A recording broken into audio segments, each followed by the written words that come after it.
அஸ்ஸலாமு அலைக்கும் வரஹ்மத்துல்லாஹி வபரகாத்துஹு. அன்பார்ந்த அனைத்து உறவுகளுக்கும் இனிய மதிய வணக்கம். நிறைய பேருடைய கேள்விகள் இந்த நாட்களில் வந்துக்கிட்டே இருக்குது. அதில் முக்கியமானது பார்த்திங்கன்னா, சிலருக்கு கூட கேட்கக்கூடிய கேள்விகள் வந்து டிக்கெட் விலை குறையுமா? அதெல்லாம் தப்பு. அந்த கேள்வியெல்லாம் கேட்கவே கூடாது. நீங்கள் டிக்கெட் விலையை பற்றி தயவு செய்து கேட்காதீங்க. ஓகே, ஏன்னா இனி வரும் நாட்களில் விலை வந்து இன்னும் அதிகரிக்குமே தவிர குறையிறதுக்கான வாய்ப்பெல்லாம் காணும். அதே மாதிரி இன்டர்நேஷ்னல் ஏர்போர்ட் திறக்கணும், அது இன்னும் திறந்த பாடு இல்லை. 300லேருந்து அதுக்கு மேலேயும் டிக்கெட் விலை அதிகரித்து தான் போகுது. சரி, பொது மன்னிப்பு மற்றும் ஃப்ரீலான்ஸ் விசா. முதலாவது பொது மன்னிப்பு விஷயத்தை பேசிடலாம். அன்பார்ந்த உறவுகளே, பொது மன்னிப்புன்றது உங்களுக்கே தெரியும், கவர்மெண்ட்டால் பொது மன்னிப்பு கொடுப்பாங்க. ஆனால் பொது மன்னிப்பு கொடுத்த பிறகு அந்த பொது மன்னிப்பு மூலம் நீங்கள் போக போகிறீங்கன்னா அதுக்குரிய மொத்த செலவும் வந்து நீங்கள் தான் பார்த்துக்கொள்ளணும். அதாவது இப்போ ஒரு பொது மன்னிப்பு போடுறாங்கன்னா டிக்கெட் போடணும், எம்பசிக்கு போகணும், சைன் வைக்கணும், ஃபாரின் மினிஸ்ட்ரிக்கு போகணும், அதே மாதிரி இந்த என்னது சொல்கிறது ஷூனுல் இகாமத் ஜவுசா அந்த இதுக்கு போகணும், ஷூனுல் இகாமத்துக்கு. அப்போ இந்த மாதிரி நிறைய ஓட்டங்கள் இருக்கும். அது மட்டும் இல்லாமல் அதுக்கப்புறமா என்ன இருக்குன்னு பார்த்தீங்கன்னா டிக்கெட் போடணும். இப்போது உண்மையிலே நிறைய பேருக்கு அன்னைக்கு வேலை இல்லாமல் ரூமில் சொந்தமாக ஒரு ரூம் எடுத்து தங்க இல்லாமல் அங்கங்கே அண்டி பிழைக்கக்கூடிய நிலைமை, ஒருவேளை சாப்பாடு கூட இல்லாத நிலைமையில் இருக்கிறாங்க. ஒரு சிலருக்கு வந்து பொது மன்னிப்பு போட்டால் நம்ம செட்டில் ஆகிட்டோம்ப்பா, எப்படியோ வெளியில் ஒரு 100, 200, 300 தினாருக்கு வேலை செஞ்சு நல்லா பிக்கப் ஆகிட்டோம், செட்டில் ஆகிட்டோம், நாட்டுக்கு போகிறது மட்டும்தான் பாக்கி, போனால் நிம்மதியாக உட்காந்து வாழ்க்கையை கொண்டு போகலாம் அப்படின்ற நிலைமையில் ஒரு சிலர் இருக்கிறாங்க. அவங்களுக்கு வந்து சாத்தியம், நாட்டில் இருந்து சரி காசு எடுத்து ஏதாவது ஒன்று பண்ணி அவங்க போயிடுவாங்க. ஆனால் இங்கே வந்து நிறைய பேர் அந்த மாதிரி தொழிலும் இல்லாமல் வேலையும் இல்லாமல் கஷ்டப்பட்டவங்க இருக்கிறாங்க. அவங்களுக்கான நிலைமை வந்து அன்றாடைக்கு ஒரு வேலை சாப்பாடு தின்றது கூட வழி இல்லை. அப்படி இருக்கக்கூடியவங்க வந்து இந்த நாட்களில் 300 தினார் 400 தினார் செலவழித்து டிக்கெட் போடுவாங்களான்னு கேட்டிங்கன்னா இல்லை. டிக்கெட் போடுறது ஒரு பக்கம் இருந்தாலும் இப்போது நிலைமைக்கு சிலருக்கு போகிறதுக்கு கூட இயலாத நிலைமைகள் இருக்குது. தொழிலே இல்லை அப்படின்ற நிலைமையில் பலரும் இருக்கிறாங்க. பொது மன்னிப்பு பொறுத்த வரையில் பொது மன்னிப்பு போடுறதுக்கான எல்லா ஆயத்தமும் கடந்த காலங்களில் ரெடி ஆகிடுச்சு. ஆனால் இந்த யுத்தம் வந்ததுக்கப்புறம் மொத்தமாக எல்லாமே சர்வநாசம் அப்படின்னு தான் சொல்லணும். மொத்தமாகவே தலைகீழாக மாறி இருக்குது, பார்க்கலாம். ஆனால் பொது மன்னிப்பு ஃப்ரீலான்ஸ் விசா ரெண்டுமே வந்து பார்த்திங்கன்னா ஒரு அந்த ஒரே கேட்டகரிக்குள்ள ஒரே பீரியடுக்குள்ளே வரதுக்கு வாய்ப்பு இருக்குது. என்ன காரணம்னா, ஃப்ரீலான்ஸ் விசா ஓப்பன் பண்ணும்போது கவர்மெண்ட் எப்படியுமே பொது மன்னிப்பு கொடுத்தா தான் இங்கே அக்காமா இல்லாமல் இருந்த பலருக்கும் அரசாங்க அக்காமா மாற்றிக்கொள்கிறதுக்கு அனுமதி. ஒரு வேளை இந்த சூழலில் நல்லா யோசிச்சு பாருங்கள், அரசாங்கத்தோடைய விசா அடிக்க போகிறாங்கன்னும் போது அக்காமா இல்லாமல் இருக்கிறவங்க காசை கட்டிட்டு நீங்கள் கவர்மெண்ட்டில் அடிச்சுக்கோங்க அப்படின்ற அந்த சூழல் வரும். அப்படி இருக்கும்போது பொது மன்னிப்பும் சேர்ந்து வரும், அதோடு சேர்த்து இந்த ஃப்ரீலான்ஸ் விசாவும் ஓப்பன் ஆகிறதுக்கு வாய்ப்பு இருக்குது. ஃப்ரீலான்ஸ் விசாவை பொறுத்த வரையில் கொஞ்சம் பொறுமையாக இருங்க, பார்க்கலாம். அவங்க இப்போதைக்கு வரைக்கும் அதை பற்றி எடுக்கேட் பண்ணிகிட்டு இருக்கிறாங்க. ஆனால் அதோடைய ரேட் 1000 தினார் 750 தினார் கட்டி நீங்கள் ஒரு வருஷத்துக்கு அக்காமல் கவர்மெண்ட்டில் அடித்தா அந்த 1000 தினார் 750 தினார் ஒரு வருஷத்துக்குள்ளே நீங்கள் சம்பாதிச்சிருவீங்களா? அதாவது அடுத்த வருஷத்துக்கு அந்த காசு கட்டுறதுக்கு நீங்கள் அதுக்குரிய காசையும் சம்பாதிக்கணும், உங்களுடைய சம்பாத்தியத்தையும் சம்பாதிக்கணும். சாப்பாடு, தங்குமிடம், ஃபோனுக்கு கார்டு, வருத்தம் வந்தால் மருந்து எடுக்கிறதுக்கு, இது எல்லாத்துக்குமே நீங்கள் சேர்த்து சம்பாதிக்கணும். அந்த மாதிரி சம்பாதிக்க முடியுமா? ஒரு வேலை இன்னும் கொஞ்சம் நாளில் ஓப்பன் ஆகலாம்.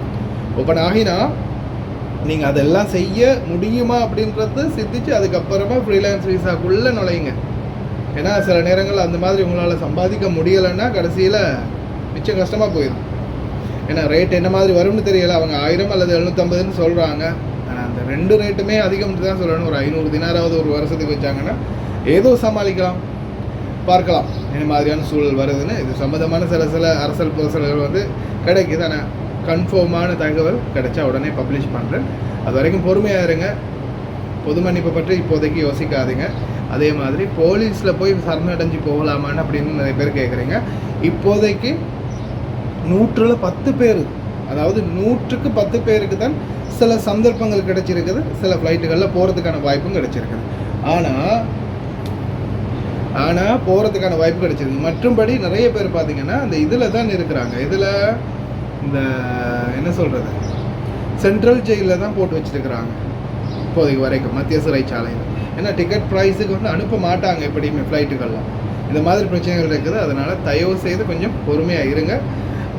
விரைவில் நல்ல செய்திகள் கிடைக்கலாம். எனவே காத்திருங்க. பிடிப்படுறது இந்த நாட்களில் அவ்வளோ நல்லதாக தெரியலை, சிந்திச்சுக்கோங்க. ஏன்னா வெளியில் இருந்தாலாவது கொஞ்சம் நிம்மதியாக இருப்பீங்க. ஜெயிலுக்கு போனீங்கன்னா தெரியும் தானே, மத்திய சிறைச்சாலை ரொம்ப கஷ்டப்படணும். பார்த்துக்கோங்க. 1000 دينار بالسنة، تعال ادفع حق الحكومة 1000 دينار واعطيك هالمادة هذه تشتغل فيها، روح اشتغل. خالص انا هذه بس يمكن تشوفها قريب، وراح احط اعلان كامل كل واحد يبي يصير يشتغل. انا اول شيء كنت بروح على اساس اسوي 6 شركات حكومية، كل محافظة شركة. رحت كذا ديرة علشان نبي نجيب منهم عمالة فنية ما نلقى. لكن اليوم أنا قلت حق رباب وقلت حق شؤون الإقامة، اليوم النجار وهو اللي يعرف النجارين، يبغى بتي الكويت تعال الكويت ادفع.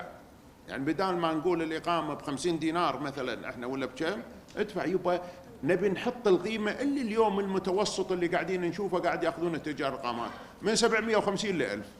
ادفع 750 ل 1000. طق مرض تاجر الإقامة، خلي الحكومة تستفيد، وتعال أنت اشتغل بعنوان معلوم، برسوم عارفها، بكل شيء راح تنحل. هذا أكثر شيء أنا شاغل بالي. ليش إن أول شيء لما بديت أنا أبعد الناس هذيل اللي مادة 20 يشتغلون غيره، اللي كان يصبغ الغرفة ب100 صارت ب300. أنا أشعر بهذه من أول ما جيت، وأنا كنت أعاني، وأنا عندي بيوت بنيت حق عيالي، أدري هذيله، بس كنت أدور الحلول المناسبة. الكمال حق الله سبحانه وتعالى. أنا رباب نبي نقعد ونجيب الناس اللي يقعدون، خلينا نحلها ماكو خلال شهرين أبيها تنحل. وأنا قايل حق الإقامة يعدلون لنا مادة. الشيء الثاني أبيهم قولوا لي رباب كل شهر كل شهرين اجتماع ويا رؤساء اتحاد كل القطاعات، تقعدين مثل ما تقولي لي كل خميس تقعدين ويا وزير كذا، لا اقعدي ويا الاتحادات. انا تبوني كل شهرين كل 3 اشهر انا حاضر. احنا الكويتيين اللي قاعدين نطز اصابعنا في عيوننا، مع الاسف قاعدين يضحكون علينا اجانب. قلت لكم ما ابي اقول جناسي، ولكن جناسي محدده، مفوض بالتوقيع، يحطون كويتي ويجيك الجنسيه اللي غير كويتي هو اللي يدير الشركة وهو اللي يلعب بالشركة. الكويتي مسكين مضمن، تحمل يا الكويتي ما يجيلك، وتحمل يا الاجنبي ما يجيلك. بأمانة ترى اكو كويتيين وايد اليوم بالنيابة وبالسجن. عندي واحد مسوي 6 شركات ماشي، وال6 شركات مع الأسف كويتي رخيص، 1000 دينار بالسنة على الشركة، يعني بسنتين